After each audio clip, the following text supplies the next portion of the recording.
पहले आप सब लोगों को बहुत बहुत बधाई जीतने की, काउंसलर बनने की, और बहुत बहुत शुभकामनाएं। भगवान करे आपके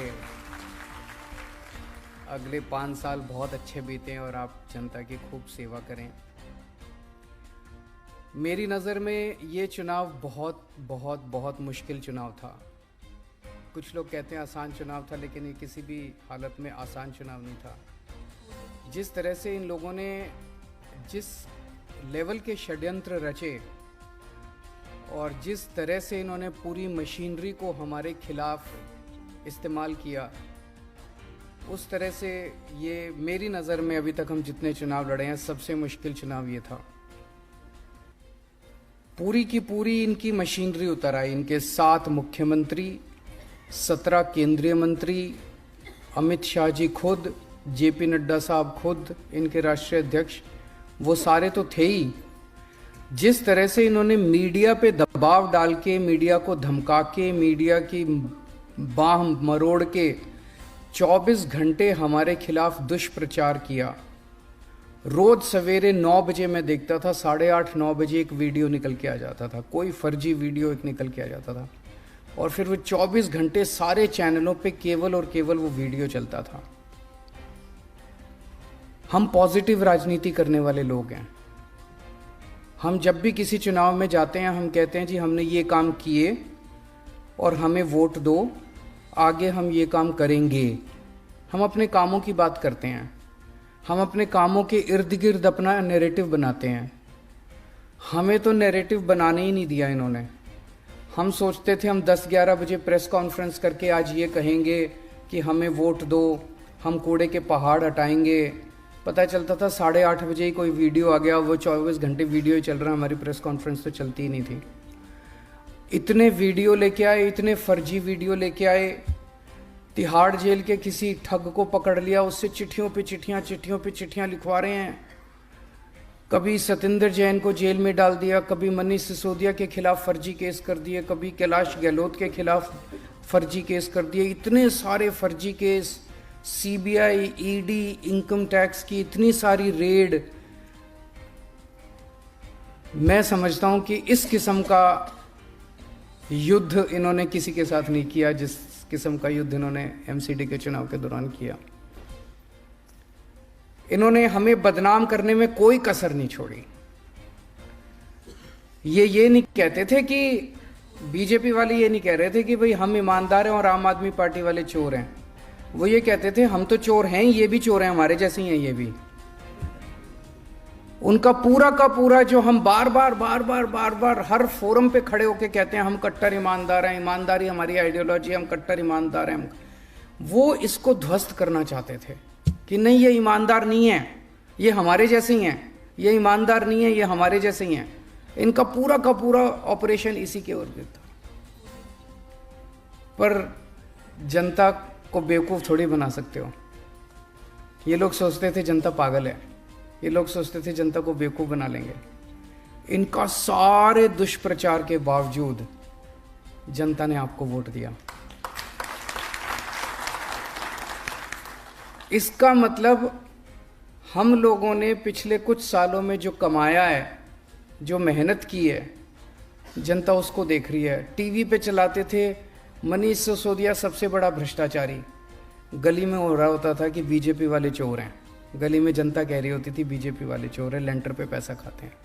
मैंने देखा एक सोशल मीडिया पे किसी पत्रकार ने पूछा किसी से, कहता है जी वो मनीष सिसोदिया के खिलाफ ये आरोप लगे हैं, ये आरोप लगे, आपको क्या कहना है?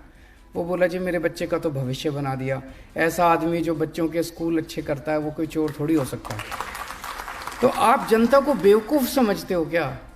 तो हमने जितने काम किए हैं अभी तक, और हमने अपने आचरण के जरिए जो जनता का दिल जीता है, वो ये लोग तोड़ नहीं पाए। अब इसे आगे ले जाने की जिम्मेदारी आपकी सबकी है। अगले 5 साल में कुछ ऐसा करना कि वो विश्वास और सुदृढ़ हो। ऐसा ना हो जाए कि 5 साल के बाद वो विश्वास जनता का कम हो जाए हमारे ऊपर। विश्वास और ज़्यादा बढ़ना चाहिए, विश्वास कम नहीं होना चाहिए। जनता का प्यार, जनता की मोहब्बत हमारे प्रति और ज़्यादा अगले 5 साल में बढ़नी चाहिए, वो कम नहीं होनी चाहिए। सबसे ज़्यादा दुखी जनता भ्रष्टाचार से है एमसीडी में, बहुत ज़्यादा। हर लेंटर पे पैसे लेते हैं, हर काम के पैसे खाते हैं, बहुत ज़्यादा दुखी है जनता। आप सब लोगों से हाथ जोड़ के निवेदन है, आप सब मेरे से बहुत सारे आप में से उम्र में छोटे भी हैं, कुछ बड़े भी हैं, तो कुछ छोटे भाई बहन हैं, कुछ बड़े भाई बहन हैं। सबके भाई की तरह मैं यही कहना चाहता हूँ कि मैंने अपनी ज़िंदगी में सब कुछ देखा है। इनकम टैक्स में भी था मैं, वहाँ भी खूब पैसे कमा सकता था। उसके बाद फिर काफ़ी टाइम एनजीओ में काम किया, सुंदर नगरी की झुग्गियों में रहा। उसके बाद फिर मुख्यमंत्री बनने का मौका मिला, यहाँ भी खूब पैसे कमा सकते थे। लेकिन फिर अगर मैं पैसे कमाता तो फिर मैं कुछ भी नहीं कर पाता अपनी ज़िंदगी में। अगर आपने आगे बढ़ना है तो आपका चरित्र और आपका आचरण आपको आगे लेके जाएगा। आप अगर ये सोचो ना कि मैं पैसे कमा लूं और किसी को पता नहीं चलेगा, सब पता चल जाता है सबको। और किसी को पता ना चले, ऊपर वाले को तो पता चलता ही है कि नहीं है? भगवान को तो मानते होगे, तो ऊपर वाले को तो पता चलता है जो भी करते हो। ये मान लेना कि अगर पैसे खाने चालू कर दिए तो ये आपका आखिरी मौका है ज़िंदगी का। भगवान ने आपको मौका दे दिया, आम आदमी पार्टी ने टिकट दे दी, जनता ने आपको जिता दिया। अब यहाँ से आगे का रास्ता आपके ऊपर है। ईमानदारी से काम करोगे, सेवा करोगे, बहुत आगे तरक्की करोगे।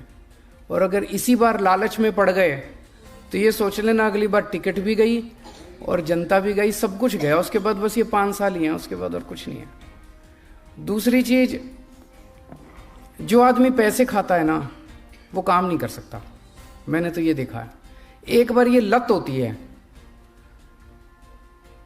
मैं आपको एक छोटी सी कहानी सुनाता हूँ। मैं विपश्यना में जाता हूँ। विपश्यना में जब आदमी जाता है तो धीरे धीरे कई सारे उसके ऐब छूटते जाते हैं। तो मेरा एक इनकम टैक्स में मेरा एक दोस्त होता था, वो भी मेरे साथ विपश्यना में जाने लगा। तो वो सिगरेट पीता था, सिगरेट छूट गई। दारू पीता था, दारू छूट गई। वो इधर उधर लड़कीबाजी करता था, वो भी छूट गया। पैसे लेना नहीं छूट पाया उसका। छोड़ना चाहता था, छूटा नहीं। मैंने पूछा उससे, कहता है जब भी मेरे सामने कोई इनकम टैक्स पेयर आके बैठता है, एसएससी आके बैठता है, कहता है मेरा शरीर कांपने लग जाता है अपने आप, खुद ब खुद। वो लत लग गई थी उसको। इतनी गंदी लत है ये पैसे की, इतनी गंदी लत है, ये छूटती नहीं है, बड़ी मुश्किल से छूटती है। इस लत को मत लगा लेना, नहीं तो बर्बाद हो जाओगे। आप भी बर्बाद होगे, आपके बच्चे भी बर्बाद होंगे। ये सीबीआई ईडी वाले तो बाद में आएंगे, वो तो बर्बाद करेंगे ही करेंगे। जेल भी जाना पड़ेगा, सब कुछ बर्बाद, इज्जत भी जाएगी, सब कुछ खराब होएगा, लेकिन आप भी बर्बाद हो जाओगे। और दूसरी तरफ अगर आपने ईमानदारी से काम किया, आज मनीष सिसोदिया ने, हमने, सब लोगों ने ईमानदारी से काम किया है, तो इतने बड़े षड्यंत्र के बावजूद भी कोई हमको बेईमान नहीं मान रहा। कह रहे हैं जी ये ईमानदार लोग हैं जी। और अगर आपने पैसे लेने चालू कर दिए तो इज्जत भी जाएगी, सब कुछ जाएगा। फिर जनता आपके साथ, कोई आपके साथ खड़ा नहीं होगा। और आपके परिवार वालों को जो दुर्गति होती है, आप तो की तो होगी, परिवार वालों की जो दुर्गति होती है वो बहुत ज़्यादा होती है। और इसके काउंटर में अगर आपने ईमानदारी से काम किया तो उसका जो सुकून मिलता है, बहुत ज़्यादा सुकून मिलता है, बहुत ज़्यादा शांति मिलती है, जनता की इज्जत मिलती है, बहुत इज्जत मिलती है। आप बाहर निकलो, जनता इज्जत करती है। और आदमी जिंदगी में चाहता क्या है? आप जितने लोग यहाँ बैठे हो, कोई ऐसा नहीं है कि भाई किसी के घर खाने के लाले पड़े हों। भगवान ने आपको सबको ठीक ठाक दे रखा है। सब आप में से सब लोग इज्जत चाहते हैं कि मेरे को अब इज्जत और मिले, दुनिया की इज्जत मिले। वो इज्जत तभी मिलेगी जब आप ईमानदारी से काम करोगे और जनता का काम करोगे। तो पैसे ना ले लेना, बाकी 2-4 काम कम कर दो तो चलेगा, लेकिन कहीं ऐसा ना हो कि इस बार हम बीजेपी के भ्रष्टाचार के खिलाफ लड़े हैं, कहीं ऐसा ना हो जाए अगली बार बीजेपी हमारे भ्रष्टाचार के खिलाफ लड़े चुनाव। ये नहीं होना चाहिए। तो आप पे बहुत भरोसा है, जनता ने भी भरोसा किया, आम आदमी पार्टी ने भी भरोसा किया, आपको टिकट दी, चुनाव जीते आप लोग। और जो आज तक हमने कमाया आम आदमी पार्टी ने, इसको और आगे बढ़ाना है, इसको और विश्वास को, आपका काम पूरे देश में फैलना चाहिए, ये हमारा मकसद है। एक और इम्पॉर्टेंट बात है, एमएलए और काउंसलर मिल के चलना। मैं कई सारे एमएलए से मिलता हूँ, उनको ये डर होता है मेरी टिकट ना कट जाए। किसी की टिकट नहीं कट रही, चिंता ना करो। वो कहते थे शीला दीक्षित, एक कहावत है, शीला दीक्षित जानबूझ के चुनाव हारती थी एमसीडी के, ताकि दोनों, तो ये एमएलए को, कई एमएलए को ये डर रहता है कि मेरी टिकट ना कट जाए, काउंसलर बड़ा ना बन जाए।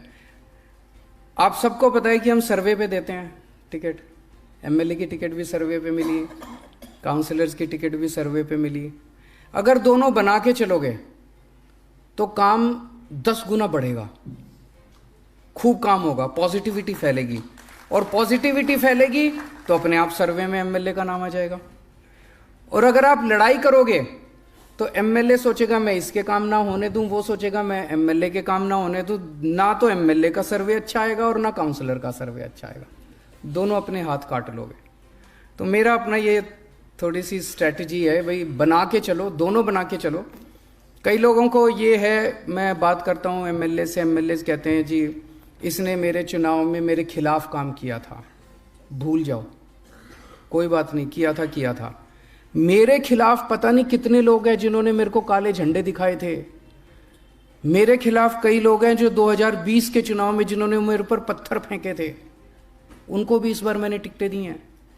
हमें तो दिल्ली के 2 करोड़ लोगों को साथ लेके आना है, हमें लोगों को दुश्मन नहीं बनाना, दुश्मनियां खत्म करनी है, जितनी हैं भी वो भी खत्म करनी है। अब हमारी दुश्मनी है तो भ्रष्टाचार से है, हमारी दुश्मनी है तो कूड़े से है, हमारी दुश्मनी है तो समाज के कुरीतियों से है। जितने भी 2 करोड़ लोग हैं, जिन्होंने भी हमारे खिलाफ कभी जिंदगी में काम किया, उनको भी दोस्त बना लो, सबको दोस्त बना लो। अंत पंत में सारी बीजेपी को भी ज्वाइन कराएंगे एक दिन, चिंता ना करो, सारों को साथ लेके आएंगे, सबको, 2 करोड़ लोगों को सबको एक दिन आम आदमी पार्टी में ज्वाइन कराएंगे। तो ये सारा अपने मन से निकाल दो। कई लोगों के मन में इसने मेरे खिलाफ काम किया था, अब मैं जिंदगी भर इसका साथ, इसको नहीं, छोड़ दो। किया था, अब गले मिल लो, बस हो गया। अब आगे काम नहीं करेंगे, साथ मिल के काम करेंगे, पुराना खत्म। तो साथ मिल के काम करना है और सबके काम करने हैं। कई हम लोग ये सोचते हैं ये हमारी पार्टी का, इसने तो मेरे को, इस मोहल्ले ने तो मेरे को वोट ही नहीं दिया, इसको मैं क्यों वो करूं।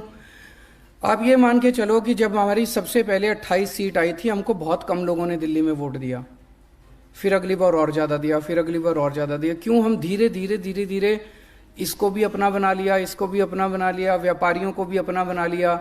अगर हम ये सोचते थे ये तो हमारा वोट, ये तो हमें वोट नहीं देते, ये तो वोट नहीं, तो हम तो और कम होते जाते।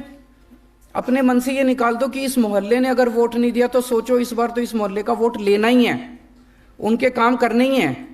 सबके काम करो, बीजेपी वालों के भी करो, कांग्रेस वालों के भी करो, और धीरे धीरे उनको पार्टी में शामिल करते जाओ। लड़ना किसी से नहीं है, पूरी विनम्रता के साथ हाथ जोड़ के आगे बढ़ना है, सबके काम करने हैं। और खासकर सफाई कर्मचारी बेचारा दोनों तीनों तरफ से पिसता है। जनता भी उसके पीछे पड़ी रहती है, उसको तनख्वाह भी टाइम पे नहीं देते। तो तनख्वाह अब टाइम पे दिलाएंगे, मैंने बोला है तनख्वाह टाइम पे दिलाएंगे। लेकिन उनको साथ लेके चलना, उनको दोस्त बनाना, उनको शादी ब्याह में मदद करना, शादी ब्याह में जाना, उनको अपना परिवार का हिस्सा बनाना, और उनको साथ लेके चलोगे। देखो वो बड़े इमोशनल लोग हैं, उनको साथ लेके चलोगे, वो आपका नाम ऊंचा करेंगे, आपका काम अच्छा करके दिखाएंगे। और लास्ट में एक जो सबसे इम्पोर्टेंट चीज़ है, ये अब आप लोगों को खरीदने की कोशिश करेंगे। ऑलरेडी फ़ोन आने चालू हो गए हैं, कुछ लोगों के पास फ़ोन आए हैं, किसी को कह रहे हैं 10 लाख ले लो, किसी को कह रहे हैं 50 लाख ले लो, हमारे पक्ष में वोट डाल दो। मुझे पूरी उम्मीद है आप में से कोई नहीं बिकने वाला, एक आप में से हीरा है, मेरे को पूरी उम्मीद है। लेकिन इनको एक्सपोज करना भी ज़रूरी है। तो अपने फ़ोन रिकॉर्डिंग पे लगा लो, जो भी फ़ोन आए रिकॉर्ड हो जाएगा, तो रिकॉर्डिंग पे लगा लो, रिकॉर्ड कर लेना। और अगर कोई आके मिले तो धीरे से अपना फ़ोन की रिकॉर्डिंग ऑन कर देना, चाहे ऑडियो रिकॉर्डिंग ही ऑन कर लेना, इनको रिकॉर्ड कर लो, इनको एक्सपोज करना। तेलंगाना का देखा था आप लोगों ने, तेलंगाना में किस तरह से ये एमएलए खरीदने गए थे, देखी थी आप लोगों ने, वो वीडियो आई थी। उसमें ये भी कह रहे थे दिल्ली के हमने 40 एमएलए खरीद लिए। तो 100 करोड़ रुपए तेलंगाना के एमएलए, तेलंगाना की सरकार गिराने के, उन्होंने रिकॉर्डिंग कर ली इनकी सारी, और ये फंस गए। और इसमें सारे बड़े बड़े नेताओं के नाम ले रहे थे। तो अगर कोई भी आए आपके पास, सबकी रिकॉर्डिंग कर लो, और रिकॉर्डिंग करके इनको एक्सपोज करेंगे। इनकी कुरीतियां जनता के सामने लाना बहुत जरूरी है। और अगर किसी के पास भी फोन आए, कोई मिलने आए, तुरंत अपने कोऑर्डिनेटर को बता देना। अभी जो मनीष जी ने बताया, आतिशी, दुर्गेश, सौरभ, आदिल जो हैं, इनमें से जैसे ही आपके पास आपके एमएलएज भी हैं, अपने एमएलएज के भी संपर्क में रहना। और अगर कोई ज़रूरत पड़े तो इनको भी बता देना, अपने अपने एमएलए को बता देना या ऊपर बता देना, उनको ज़रूर बता देना, ताकि इसके ऊपर हम तुरंत एक्शन ले सकें। आप लोग सब लोग का अगले 5 साल खूब अच्छे बीते हैं। आप लोग खूब एंजॉय करो काम करना, जनता के खूब आपको आशीर्वाद मिले, ऐसे मैं प्रभु से कामना करता हूँ। बहुत बहुत शुक्रिया। सभी पत्रकार बंधुओं को नमस्कार। आज की ये महत्वपूर्ण प्रेस वार्ता भारतीय जनता पार्टी, जो भारतीय खोखा पार्टी के नाम से पूरे देश में मशहूर हो गई है, उस भारतीय खोखा पार्टी के कारनामों को लेकर बुलाई गई है। दिल्ली में आम आदमी पार्टी से 30 सीटें कम आने के बावजूद पिछले चुनाव के मुकाबले 80 सीटें हारने के बावजूद भारतीय जनता पार्टी अपने गंदे खेल के ऊपर उतर आई है। वही कारनामा विधायकों की खरीद फरोख्त का, जो उन्होंने महाराष्ट्र में, अरुणाचल में, उत्तराखंड में, मध्य प्रदेश में, कर्नाटक में किया, गोवा में किया, गुजरात में किया, वही खरीद फरोख्त का फार्मूला, वही खोखा खोखा का फार्मूला उन्होंने दिल्ली में शुरू कर दिया है। एमसीडी के पार्षदों को प्रलोभन देने का काम, धमकाने का काम दिल्ली के अंदर उन्होंने शुरू कर दिया। और मैं तो पहले दिन से कह रहा हूं कि भारतीय जनता पार्टी इतनी बेशर्म पार्टी है कि 30 सीटें कम होने के बावजूद कह रही है मेयर उनका होगा। लेकिन ये आम आदमी पार्टी के चुने हुए पार्षद हैं, पूरी निष्ठा और ईमानदारी के साथ अरविंद केजरीवाल जी के नेतृत्व में उनके साथ खड़े हैं। और इनके इस तरह के तमाम कारनामों को हमारे पार्षद समय समय पर उजागर करते रहेंगे। मैं मांग करूंगा दिल्ली के पुलिस कमिश्नर से कि इन तमाम लोगों की गिरफ्तारी की जाए, इनको जेल में डाला जाए, जो लोकतंत्र की हत्या करने का, पार्षदों की खरीद फरोख्त करने का, जनादेश का अपमान करने का प्रयास पैसे और धमकी के माध्यम से दिल्ली के अंदर कर चुके हैं, शुरू कर चुके हैं। हमारे बीच में डॉक्टर रोनाक्षी शर्मा जी हैं, जो 188 वार्ड से पार्षद है। हमारे बीच में अरुण नावरिया जी हैं, जो 166 वार्ड से पार्षद है। ज्योति जी हैं, जो 207 नंबर वार्ड से पार्षद हैं।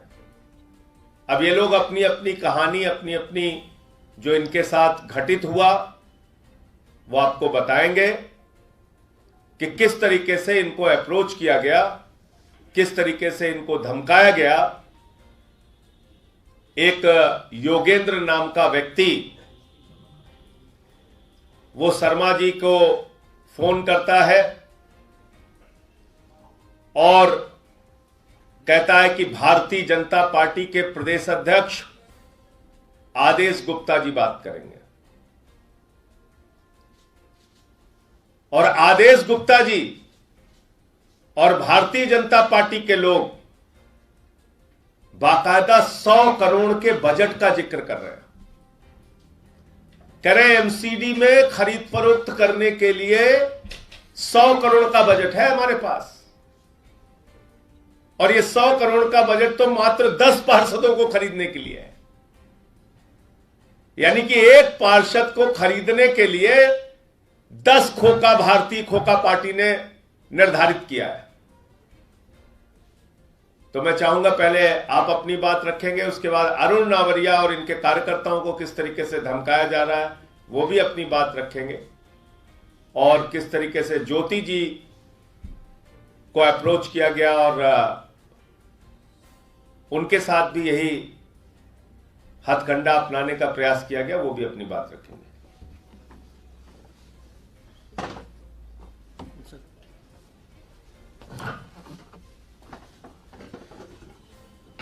सभी को मेरा नमस्कार। परसों शाम को फोन आता है सुभाष जी के पास, श्रीमान योगेंद्र चंदोलिया। अपना परिचय एक बार दे दीजिए। हाँ। मैं पिंटू शर्मा, वार्ड 88 वार्ड से डॉक्टर रोनाक्षी जी का फादर हूँ। आदेश गुप्ता जी के वार्ड से ही आदेश गुप्ता जी की सीट थी पहले, ये पटेल नगर। अब उन्हीं को मेरी बेटी ने 3800 वोट से हराया है। तो चंदोलिया जी का फ़ोन आता है, योगेंद्र चंदोलिया जी के, सुभाष जी के पास, कि पिंटू शर्मा जी से बात कराओ। उन्होंने मेरे को फ़ोन दिया, बोले हाँ। मैंने कहा ये कह रहे योगेंद्र चंदोलिया बोल रहा हूँ और आदेश जी बात करेंगे। मैंने कहा बात कराओ। बोले यार भाई ये जो है ना, अब हमें 10 काउंसलर को इकट्ठा करना है और आप किसी भी तरीके से करके हमारे साथ लग के और इनको इकट्ठा कराओ। मैंने कहा यार ये कैसे संभव है? बोले 2-2 करोड़ रुपए का बजट है। मैंने कहा यार ये तो आप बहुत कम लगा रहे हो। बोले तो एक काम करो फिर 3 कर लेते हैं। मैंने कहा नहीं ये भी कम है। बोलो जी 5 कर लेते हैं तो आप देख लो। मैंने कहा यार आप तो बहुत कम लगा रहे हो। बोले आपका बजट 10 करोड़ और 10 का भी 10-10 करोड़, आप जितने देने चाहो उतने दे दो। मैंने कहा अच्छा भाई। मैंने कहा आदेश गुप्ता जी आपने ना गलत कॉल की है। हम अरविंद केजरीवाल जी के सिपाही हैं, पैसों से बिकने वाले नहीं हैं। ये कह के मैंने फ़ोन काट दिया उनका।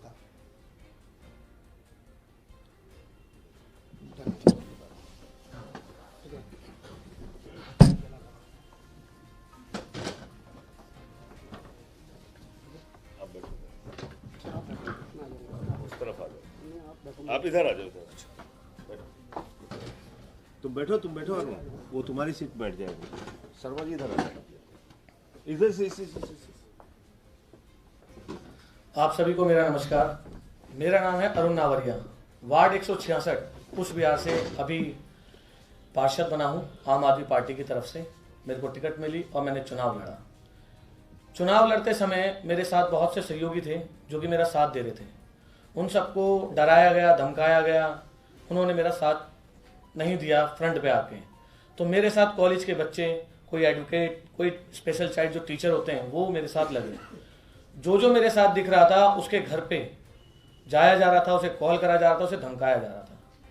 वो फिर भी पीछे नहीं हटे, उन लोगों ने मेरा साथ दिया।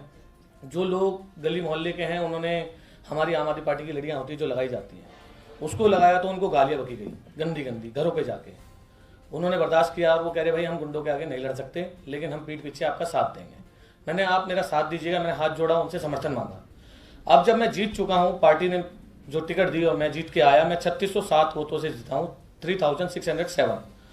तो जो हमारे पार्षद जी थे, वो पार्षद जी, उनकी वाइफ ऑलरेडी पार्षद थी वहाँ पे बीजेपी से, कांग्रेस से भी चुनाव लड़े थे और आम हाथी वाले चुनाव जो बीएसपी उससे भी लड़े थे।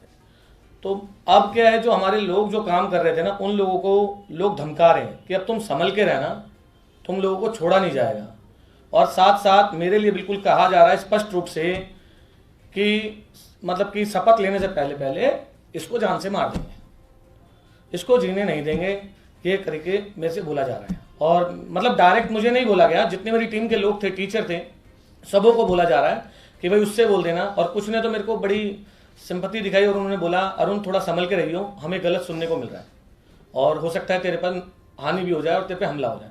तो मुझे समझ नहीं आ रहा ये कौन कर रहा है कौन नहीं कर रहा, लेकिन जो हमारे लोगों को डराया गया, धमकाया गया और आज हमें जान से मारने की धमकी जा रही है, तो ये मेरे को समझ नहीं आया कि हमारे देश में चल क्या रहा है।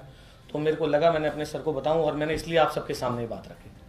धन्यवाद। ज्योति जी के पति हैं, इनके पास भी फोन आया था, तो मैं इनसे चाहूंगा ये भी अपनी पूरी दास्तां बताएं।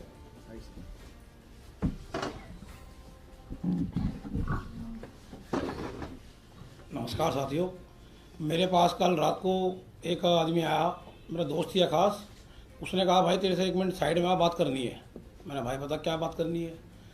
उसने कहा तेरे लिए एक ऑफ़र आया मेरे पास बीजेपी की तरफ से, आपको क्रॉस वोटिंग करनी है और आपको इस काम के लिए 50 लाख रुपए मिलेंगे। मैंने भाई तो गलत रास्ता खटखटा रहा है, हम बिकने वाले खिलाड़ी नहीं हैं। कह रहा देख ले एक बार, क्रॉस वोटिंग करने में पता नहीं चलता किसने किसको वोटिंग करी है, कोई पता नहीं चलता सदन में आप किसको वोट कर रहे हो, कोई पता नहीं कर पाएगा किसको वोट किया है। तो एक बार सोच ले और हमें कल तक बता दे तो क्या करना चाहता है, तो हम तेरे पास आ जाएंगे। अगर तेरी डिमांड ज़्यादा है तो वही बता दियो, एक बार विचार कर ले। तो मैंने अपनी पार्टी को बताया कल रात को ही कि ऐसे फ़ोन आया, तो आज इसके लिए आपके सामने हमने अपनी बात रखी है। धन्यवाद। आपका नाम क्या? मेरा सुभाष चंदाना, 207 वार्ड से विश्वास नगर। ज्योति जी पार्षद है। 207 वार्ड विश्वास नगर, विश्वास नगर। सुभाष इधर आ जाओ, इधर आ जाओ।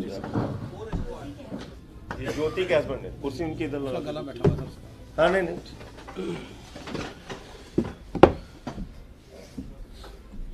तो ये तीनों जो हमारे पार्षद हैं उनको किस तरीके से अरुण जी को धमकाया जा रहा है, दूसरों को पैसे का प्रलोभन दिया जा रहा है, तो क्या अब इस देश में लोकतंत्र का कोई मायने बचेगा? चुनाव का कोई मतलब बचेगा? जनादेश का कोई मतलब बचेगा? या भारतीय जनता पार्टी को खुली छूट है कि राज्य दर राज्य विधायकों को खरीद फरोख्त करके सरकारों को आप गिराइए?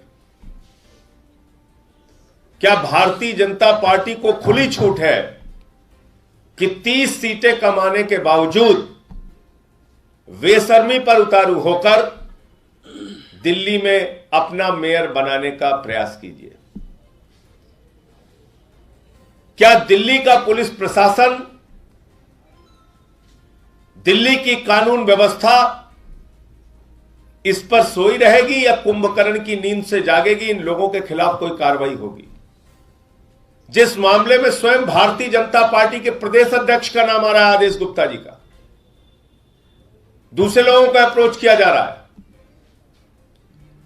मैं मांग करता हूं ऐसे तमाम लोगों को गिरफ्तार करके इनको जेल में डाला जाए और दिल्ली के अंदर यह घिनौना खेल, खरीद फरोख्त का खेल, यह भारतीय खोखा पार्टी का खेल, इसको बंद किया जाए।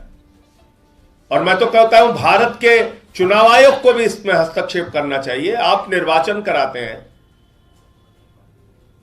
जो लोग अलग अलग दलों से चुन के आते हैं उनको कोई भी डरा के, धमका के, बंदूक दिखा के, गाली गलौज करके, पैसे का प्रलोभन दे के, खरीद के, तोड़ के सरकारें जिसकी चाहे बन जाए, इस पे चुनाव आयोग की कोई जिम्मेदारी नहीं बनती। भारत की सरकार तो मान लीजिए भारतीय जनता पार्टी की है, वो तो अपने हिसाब से काम करेंगे, उनको तो यही धंधा करना है। वो एक किडनैपिंग गैंग बन गया है बीजेपी, विधायकों के, पार्षदों के किडनैपिंग का एक गैंग बन गया है भारतीय जनता पार्टी, तो वो तो करेंगे ये काम। लेकिन क्या भारत का निर्वाचन आयोग, चुनाव आयोग भी इस ओर ध्यान देगा? वरना चुनाव का क्या मतलब रह जाएगा और जो अलग अलग दलों से लोग जीतते हैं उसका क्या मतलब रहेगा फिर? बहुत बहुत धन्यवाद। सर एक सवाल है, बीजेपी ने प्रेस कॉन्फ्रेंस की है और उनकी प्रेस कॉन्फ्रेंस में मोनिका है जो भी जीती है वहां से, उनका ये कहना है कि शिखा गर्ग आपकी कार्यकर्ता है, नेता है, श्रुति गुप्ता जी साथ रहती है, उनका सीसीटीवी जारी किया है कि वो घर पर गई और उन्होंने ऑफर दिया है, और बीजेपी ये कह रही है कि ऑपरेशन झाड़ू आप लोग भी चला रहे हैं। देखो ऐसा है कि मैंने कहा तो कि भारतीय खोखा पार्टी वाले जो लोग हैं उनका दिमाग खाली इन्हीं बातों में लगा हुआ है कि दिल्ली में कैसे, आप सोचिए ना, वो तो आधिकारिक रूप से कह चुके हैं 30 सीटें कम होने के बावजूद, वो तो मीडिया में उनका जो आईटी सेल का हेड है उसने ट्वीट करके इनके प्रदेश अध्यक्ष बेशर्मी के साथ, ये लोग तो कैमरे पे बोल चुके हैं कि हम मेयर अपना बनाएंगे। तो कोई इनसे पूछे कि जब तुम 30 सीटें कम हो आम आदमी पार्टी से तो मेयर अपना कैसे बनाओगे? क्या धंधा है तुम्हारा? कौन सा काम करने जा रहे हो तुम? कौन सा घिनौना खेल खेलने जा रहे हो तुम? तो बीजेपी तो आधिकारिक रूप से कैमरे पे बोल चुकी है हारने के बावजूद। धन्यवाद। 4 बजे एसीबी में शिकायत दर्ज करेंगे, 4 बजे एसीबी में वो शिकायत करेंगे। उन्होंने आरोप जो आप आरोप पर लगा रहे हैं, वही आरोप आप पर लगा रहे हैं, उन्होंने सीसीटीवी पेश किया है, तो ये एक तरफ आप भी आरोप लगा रहे हैं, वो भी आरोप लगा रहे हैं, आपके पास हमारे पास जो फोन वगैरह आए, हम भी अभी पार्टी के अंदर चर्चा करके आगे क्या कानूनी कार्रवाई करनी है वो उस पर हम लोग भी काम करेंगे। वहीं कांग्रेस के भी पार्षद कल शामिल हुए थे, वो दोबारा कांग्रेस में चले गए, रात को बयान भी जारी किया अली मेहंदी ने, इसे आप किस तरह से देख रहे हैं घटनाक्रम? उनका बयान मैंने सुना और उसमें उन्होंने ये बात कही है कि मैं इस कारण से गया था कि अरविंद केजरीवाल जी के साथ जो मिलकर अपने क्षेत्र का काम करेंगे, बाकी अब उनके दल के लोगों ने उन पे संपर्क किया होगा, फिर वो है उनके साथ। बीजेपी आप पे यही आरोप लगा रही है। कल दुर्गेश जी भी कह रहे थे कि हम आपका स्वागत कर रहे हैं, आप भी हमारे साथ ज्वाइन करिए, बीजेपी के कांग्रेस के भी आइए, तो अगर वो जा रहे हैं आ रहे हैं तो फिर दिक्कत क्या हो रही है? भैया कौन सा दल है मशहूर, कौन सा दल है मशहूर देश भर में भारतीय खोखा पार्टी के रूप में? कौन सा दल है जो विधायकों का अपहरण करता है, सरकारों को गिराता है? हमारी पार्टी पे क्या आज तक कोई एक ऐसा साक्ष्य और प्रमाण मिला कि खरीद फरोख्त और प्रलोभन देके किसी के साथ किसी को हम अपनी पार्टी में लाए हो, धमका के लाए हो, डरा के लाए हो, बंदूक के नोक पे लाए हो, ईडी सीबीआई के पुलिस के दुरुपयोग करके लाए हो? बताइए आप मुझे। तो जो अब जैसे मान लीजिए हाफिज सईद के बारे में कोई कहे कि आतंकवादी घटना में शामिल था कि नहीं शामिल था, तो ये तो सवाल ही अपने आप में गलत है। तो भारतीय जनता पार्टी के बारे में कोई पूछे कि वो खरीद फरोख्त और इस घिनौने खेल में शामिल है कि नहीं है, वो तो सीना ठोक के कहते हैं कि वो यही काम करेंगे। वो तो सीना ठोक के बोलते हैं कि मेयर हमारा होगा, भले ही हम 30 सीटें कम है आम आदमी पार्टी से, भले ही हम पिछली बार की तुलना में 80 सीटें हारे हैं, लेकिन ठोक के कहते हैं हमारा मेयर होगा। तो कैसे कह रहे हैं भाई? तो बीजेपी का जो काम करने का तरीका है पूरे देश में प्रख्यात तरीका, ईडी का, सीबीआई का, पुलिस का इस्तेमाल करो, जांच एजेंसियों का दुरुपयोग करो, लोकतंत्र का गला घोटो और सरकारों को गिराओ, एक नहीं 8-8 बार। वही काम कर रहे हैं वो लोग। सर, एक जम्मू कश्मीर के ऊपर आप लोग नेशनल पार्टी आम आदमी पार्टी हो गई है, जम्मू कश्मीर में भी आप लोग अपने एक्टिविटी कर रहे हैं, तो क्या स्ट्रेटेजी होगी, क्या आपके मुद्दे होंगे? वो जो वहां के हमारे प्रभारी हैं उसके बारे में विस्तार से बताएंगे, और जम्मू कश्मीर को लेके क्या हम पूरे देश में आम आदमी पार्टी का विस्तार कर रहे हैं और अलग अलग जगहों के संगठन के काम के लिए हमारे प्रभारी हैं और वो उस पर रणनीति बनाते हैं, पार्टी के सामने प्रस्तुत करते हैं। जनसंख्या बिल के ऊपर पार्टी का क्या? जनसंख्या बिल जब आएगा तो अपना विचार रखेंगे। अभी तक तो यही है कि जितने जनसंख्या बिल पर सवाल उठाने वाले लोग हैं वो लोग खुद ही जनसंख्या बढ़ाने के जिम्मेदार हैं। आप ही लोग चला रहे थे टीवी चैनल पे, जितने लोग बोल रहे हैं वो खुद ही जनसंख्या बढ़ाए हुए हैं। वो तो कह रहे कांग्रेस ने बिल पहले लाया, तो वही मैं कह रहा हूं ना आपसे। अब मतलब बड़ा देश इस बात पे कंफ्यूज है। आरएसएस कहती है 10 बच्चे पैदा करो, विश्व हिंदू परिषद कहती है 8 करो, भाजपा वाले कहते हैं, भाजपा के नेता भी कहते हैं आबादी बढ़ानी है, और फिर उसी में कोई कहता है जनसंख्या बिल लाना है।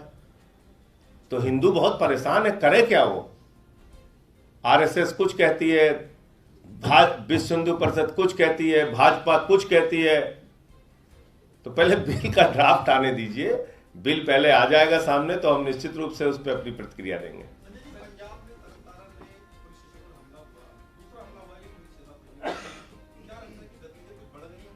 अभी मैं आपके साथ इस प्रेस कॉन्फ्रेंस में हूं, मुझे इस घटना की जानकारी नहीं है, हो जाती है तो जरूर इस पर अपनी प्रतिक्रिया देंगे। मैं भाबो जे अहा 3-4 বছৰৰ ভিতৰত আমাৰ সমগ্ৰ মাজুলীৰ পথ সংযোগৰ ব্যৱস্থা হোৱাৰ লগে লগে আমাৰ ইয়াত সকলো ধৰণে এটা বিকাশৰ নতুন গতি আহিব। এতিয়া আমি চাব লাগিব যে মাজুলীৰ সম্পদ কি। আমি সকলোৱে জানো যে এখন যেতিয়া জিলা হয় তাত উদ্যোগীকৰণ আহে, ব্যৱসায় হয়, কিন্তু মাজুলীক প্ৰাকৃতিকভাৱে আমি এটা নদী দ্বীপ আছিলোঁ আৰু মাজুলীৰ আটাইতকৈ যিটো শক্তি সেইটো হ'ল মাজুলীৰ সাৰুৱা মাটি। আজি আমাৰ ইয়াত বানপানী আহে, গৰাখহনীয়া আহে। এই দুখ আৰু দুৰ্দশাৰ মাজতো আমাৰ মাজুলীখন সদায় সাৰুৱা হৈ আছে আৰু আমি ইয়াত সাৰুৱা ভূমিত বিভিন্ন প্ৰকাৰৰ খেতি আৰু অৰ্থনৈতিক উৎপাদনৰ কাম আমি কৰিব পাৰোঁ। যোৱা 1.5 বছৰত আমাৰ চৰকাৰখনে কৃষক ৰাইজক সহায় কৰিবৰ বাবে নিৰন্তৰ প্ৰচেষ্টা চলাই আহিছে। প্ৰথম আমাৰ যিটো ডাঙৰ কাম আছিল সেইটো হ'ল যে আমাৰ কৃষকসকলে লাহে লাহে ধান উৎপাদন কৰাটো বাদ দিছিল। কাৰণ ধান যেতিয়া আমি উৎপাদন কৰোঁ তাৰ নিম্নতম সমৰ্থিত মূল্য নোপোৱা বাবে আমাৰ মনত হতাশাৰ সৃষ্টি হয় আৰু লাহে লাহে আমি খেতি কৰা বা ধান কৰা আমি বাদ দি দিওঁ আৰু বহুত ধাননি পথাৰ চাহ খেতিলৈ ৰূপান্তৰিত হৈছে বা বহুত ধাননি পথাৰ চন পৰিও যোৱাৰ আৰম্ভ হৈছিলে। যোৱাবাৰ মই মুখ্যমন্ত্ৰী হোৱাৰ পিছত প্ৰধানমন্ত্ৰী মোদী ডাঙৰীয়াক সাক্ষাৎ কৰি মই অনুৰোধ কৰিছিলোঁ যে ভাৰতৰ বিভিন্ন ৰাজ্যত যেনেকৈ ধান ক্ৰয় হয় আমাৰ অসমৰ কৃষকৰ পৰাও ধান ক্ৰয় কৰিব লাগে।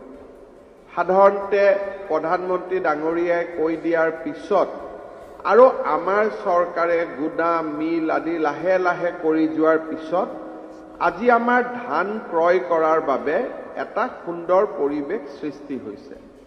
যোৱা বছৰ আমি অসমত প্ৰায় 5,65,000 মেট্ৰিক টন ধান আমি ৰাইজৰ পৰা কিনিছোঁ। তাৰ ফলত ৰাইজৰ কি লাভ হৈছে? কৃষক ৰাইজে 1,097 কোটি টকা চৰকাৰৰ পৰা পাইছে। আপোনালোকে চিন্তা কৰক যে 1 কোটি 2 কোটি টকা নহয়, 1,000 কোটি টকা আমাৰ কৃষক ৰাইজৰ পকেটলৈকে ধানৰ জৰিয়তে আহিছে, যিখিনি আমাৰ ক'ব গ'লে সমস্ত চাহ খেতিৰ আমি আজি প্ৰায় 1/4 অংশত আমি ভৰি দিছোঁ। মাজুলীত এইমাত্ৰই আমি সম্বৰ্ধনা অনুষ্ঠানতে দেখিছোঁ যে আমাৰ ইয়াৰ পংকজ গগৈয়ে যোৱাবাৰ 25 লাখ টকাৰ ধান বিক্ৰী কৰিছে। এজন কৃষকৰ 25 লাখ টকা যিটো আজি আদান প্ৰদান হৈছে, মাজুলীত ভাল ব্যৱসায় কৰা মানুহ এজনেও 25 লাখ টকা নিজৰ একাউণ্টত দেখা নাই।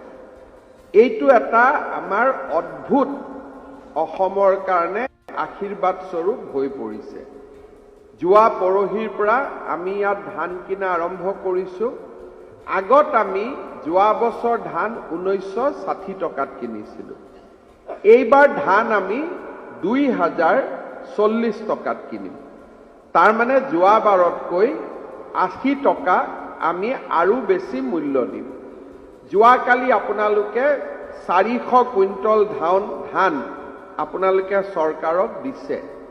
যোৱাবাৰ 1,360 মেট্ৰিক টন আমি চাউল মাজুলীৰ পৰা পাইছিলোঁ আৰু মাজুলীৰ ৰাইজে 2,50 লাখ টকা উপাৰ্জন কৰিবলৈ সক্ষম হৈছিল। এইবাৰ মই ভাবোঁ যে এই অংকটো আমি ডাবল কৰিব লাগে, পাৰিলে ডাবলতকৈ বেছি কৰিব লাগে। মাজুলীৰ কাৰণে আমাৰ যিটো টাৰ্গেট এইটো হ'ল 4,000 মেট্ৰিক টন। যোৱাবাৰ আমি কিনিছোঁ কিমান? 1,360 মেট্ৰিক টন। তাৰমানে 3 গুণ আমি আপোনালোকৰ পৰা ধান কিনিব পাৰোঁ। আৰু এইবাৰ এটা আমাৰ চৰকাৰে নিয়ম কৰিছোঁ যে কোনোবা মিল যদি আমাৰ মাজত আহে আৰু 2,040 টকাকৈ কম টকাত ধান কিনিব খোজে, তেওঁক আমি এৰেষ্ট কৰিবৰ কাৰণেও আমি ডিষ্ট্ৰিক্ট অৰ্ডাৰ দিছোঁ যে এইটো কিনিব নোৱাৰিব। আগৰ ধাৰ থাকিলেও কিনিব নোৱাৰিব, আগত বন্দবস্ত কৰি থলেও কিনিব নোৱাৰিব, একো কিনিব নোৱাৰিব। ধান কিনিলে 2,040 টকা দিব লাগিব। 41, 42, 45 দিলে আমাৰ আপত্তি নাই, কিন্তু 2,040তকৈ কম দিব নোৱাৰিব। ইয়াৰ সুবিধা লৈ এইবাৰ আপোনালোকে ভাল কৰি নিজৰ ধান বিক্ৰী কৰক আমি এইবাৰ যোৱাবাৰ দুই এটা সংগঠনৰ পেমেণ্ট আহোঁতে অলপ দেৰি হৈছিল। এইবাৰ আমি যিমান পাৰোঁ আপোনালোকৰ বেংক একাউণ্টত সোনকালে আমি টকা জমা দিম। 3 পৰা 4-5 দিনৰ ভিতৰত আপোনালোকে টকা পাই যাব। সেই ব্যৱস্থাটো এইবাৰ আমি কৰিছোঁ। এইবাৰ আমাৰ ধান ইয়াতে ফুড কৰ্পোৰেশ্যনৰ ফালৰ পৰা আমাৰ অসম চৰকাৰৰ যিটো অৰ্গেনাইজেশ্যন আছে Assam food and civil supply corporation আমি কিনিম। এইবাৰ FCI নিকিনে, অসম চৰকাৰৰ জৰিয়তে এইবাৰ ধানটো কিনা হ'ব। আৰু আমাৰ বিষয়াসকলক মই কৈছোঁ যাতে সকলো দিনেই ক্ৰয় কেন্দ্ৰত উপস্থিত থাকে, যাতে আপোনালোকে সুন্দৰ কৰি দিব পাৰে। আৰু ধান আমি গোটেই বছৰটো কিনিম। তথাপিতো প্ৰথমতে ধানখিনি বিক্ৰী কৰি লৈ পকেটত পইচা পালে নতুন খেতি কৰিবলৈ মন যাব। সেইকাৰণে যিমান পাৰে সোনকালে আপোনালোকে ধানখিনি দিয়া আৰম্ভ কৰক। দ্বিতীয়তে এটা আঁচনি আপোনালোকে জানে, এইবাৰ টিভিবিলাকতো মানুহে লাইন পাতি বেংকত পইচা ল'ব গৈছে। এইটো হ'ল প্ৰধানমন্ত্ৰী ফচল বীমা যোজনা। এই বীমা যোজনাটো কি যে এই বীমা যোজনাত চৰকাৰ, ৰাজ্য চৰকাৰ আৰু কেন্দ্ৰীয় চৰকাৰে বীমাৰ খৰচটো বীমা কোম্পানীক দি দিয়ে। তাৰ ফলত আপোনালোকে যদি বানপানীত কোনোবা অঞ্চল আমাৰ ক্ষতিগ্ৰস্ত হয়, তাৰ বীমাৰ ধন চৰকাৰৰ পৰা আমি পাব পাৰোঁ। প্ৰধানমন্ত্ৰী ফচল বীমা যোজনা। এইবাৰ আপোনালোকে যিসকলে বীমাত এইবাৰো অংশগ্ৰহণ কৰিব খোজে, যোৱাবাৰ মাজুলীতো ফচল বীমা যোজনাৰ অধীনত পুলক কিমান টকা পাইছিলে? 81 লাখ। যোৱাবাৰ আমি 81 লাখ টকা মাজুলীত আমি পাইছোঁ। এইবাৰ প্ৰতি হেক্টৰত আপোনালোকে 1000 টকা প্ৰিমিয়াম দিব লাগিব। বাকী প্ৰিমিয়ামৰ টকাখিনি 7000 টকা টোটেল প্ৰিমিয়াম হয়। 6000 টকা চৰকাৰে দিব, 1000 আপোনালোকে দিব। হেক্টৰ মানে কি? আমাৰ প্ৰায় কিমান বিঘা? 7.5 বিঘা মাটিৰ বিপৰীতে 1000 টকা দিলে কি হ'ব? বানপানী হ'লেও আপোনালোকৰ ক্ষতি নহয়। ফচল বীমাৰ জৰিয়তে চৰকাৰৰ পৰাই আপোনালোকে টকাটো উভতাই পাব। আৰু বানপানী হোৱাৰ লগে লগে ডিচিয়ে কামত নামি যাব, এছেছমেণ্ট কৰিব আৰু আপোনালোকে টকাটো ঘূৰাই পোৱাৰ ব্যৱস্থা পাব। বানপানী সচৰাচৰ যিবিলাক অঞ্চলত হৈ থাকে তাৰ বাবে এই ফচল বীমা যোজনা অতিকে গ্ৰহণযোগ্য। তৃতীয়তে আপোনালোকে আৰু এটা কথা চাব যে আমাৰ কিষাণ PM কিষাণ, তাৰ মানে কি যে কৃষকসকলক প্ৰধানমন্ত্ৰী ডাঙৰীয়াই 4 মাহত প্ৰতিটো 4 মাহত 2000 টকাকৈ বেংকৰ একাউণ্টত পঠায়, যাতে আপোনালোকে সাৰে হওক আন যিখিনি খেতিৰ কাৰণে বস্তু লাগে তাক আপোনালোকে কিনিব পাৰে। আমাৰ মাজুলীত 23000 কৃষকে এতিয়ালৈকে PM কিষাণ পাই আছে। PM কিষাণ পাবৰ কাৰণে কি লাগে? সৰু হওক ডাঙৰ হওক, মাত্ৰ মাটি এডোখৰ নিজৰ থাকিব লাগে আৰু নিজে খেতি কৰিব লাগে। এই প্ৰচেছটো সদায় খোলা থাকে। জিলা উপায়ুক্তই আপোনালোকক গোটেই কথাখিনি বুজাই দিব। আকৌ যিসকলে এতিয়াও PM কিষাণ পোৱা নাই, ইয়াত সকলোৱে পাইছেনে নাই? এইটো পুলক এইখিনি কৃষকক সকলোকে ইমিডিয়েটলি ফৰ্মখন হাতত দিয়াৰ ব্যৱস্থা কৰে। আপোনালোকৰ ধান কিমানে দিছে যোৱাবাৰ? হাত দাঙকচোন। যোৱাবাৰ ধান আপোনালোকৰ যিমানে দিছে তেওঁলোকেতো PM কিষাণ পাই আছে। কি গণ্ডগোল হৈ আছে? এই বস্তুটো ইলেকশ্যন কেম্পেইনৰ সময়তো মোক কৈছিলে, কিবা বহুত বেলেগ বেলেগ জেগাত দেখুৱাই আছিলে এড্ৰেছ। এই বস্তুটো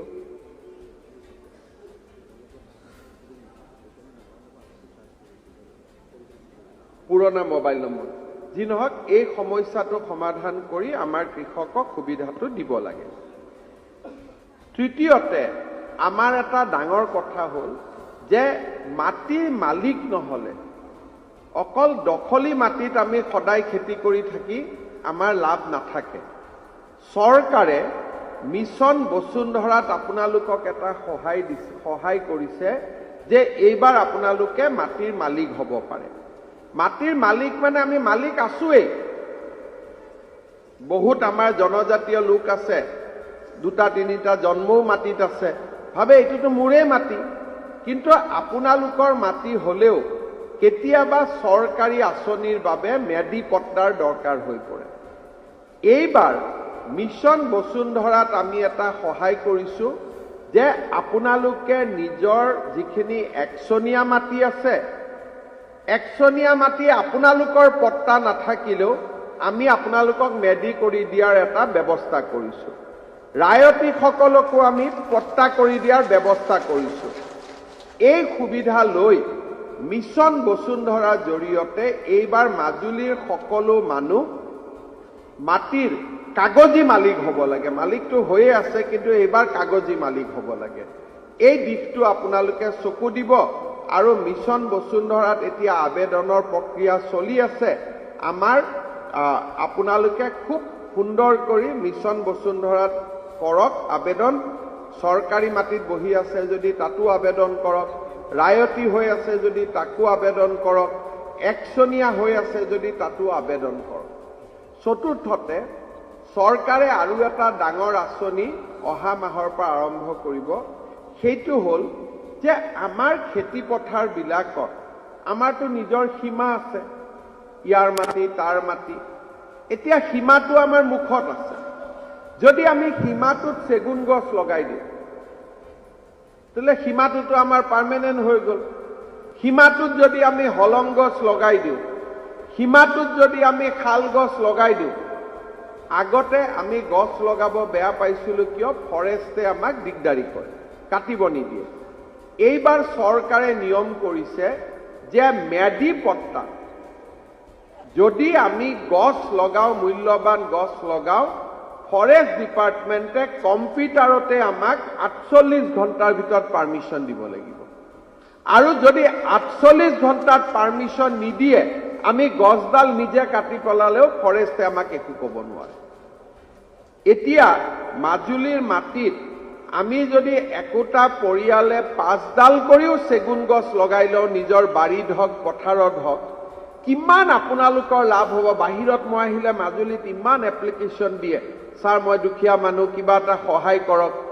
যদি সকলোৱে ঘৰত 5ডালকৈ চেগুন গছ লগাই, উল্টাই মই আপোনালোকৰ পৰা সহায় খুজিব আহিম কিছুদিন পিছত যে আপোনালোকে মোক সহায় কৰক মুখ্যমন্ত্ৰীৰ সাহায্য পুঁজিত, কাৰণ আপোনালোকে যথেষ্ট উৎপাদন পাব পাৰিছে।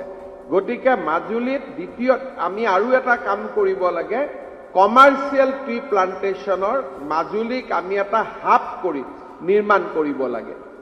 এইখিনি কাম যদি আপোনালোকে কৰে, ধান চৰকাৰক বিক্ৰী কৰে, মাটিডোখৰ ম্যাদী পট্টা কৰি লয়, PM কিষাণৰ জৰিয়তে যদি 2000 টকা পায়, খেতিটো যদি ফচল বীমাৰ জৰিয়তে ইঞ্চুৰেঞ্চ কৰি ৰাখে, আৰু ঘৰে ঘৰে যদি মূল্যৱান গছ গছনি হলং শাল চেগুন আমি লগাওঁ, আপোনালোকে দেখিব যে মাজুলীৰ এটা বিৰাট ডাঙৰ অৰ্থনৈতিক উন্নতি আমাৰ সন্মুখত দেখা দিব।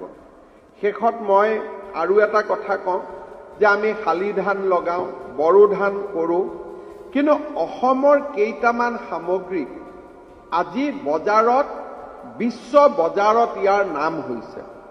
এটা হ'ল আমাৰ জহা চাউল, দ্বিতীয়তে হ'ল আমাৰ সৰিয়হ তেল। আমি যিমান সৰিয়হ তেল উৎপাদন কৰোঁ, বহুত ডাঙৰ বজাৰ এখন ইয়াৰ বাবে আমাৰ বাবে অপেক্ষা কৰি আছে।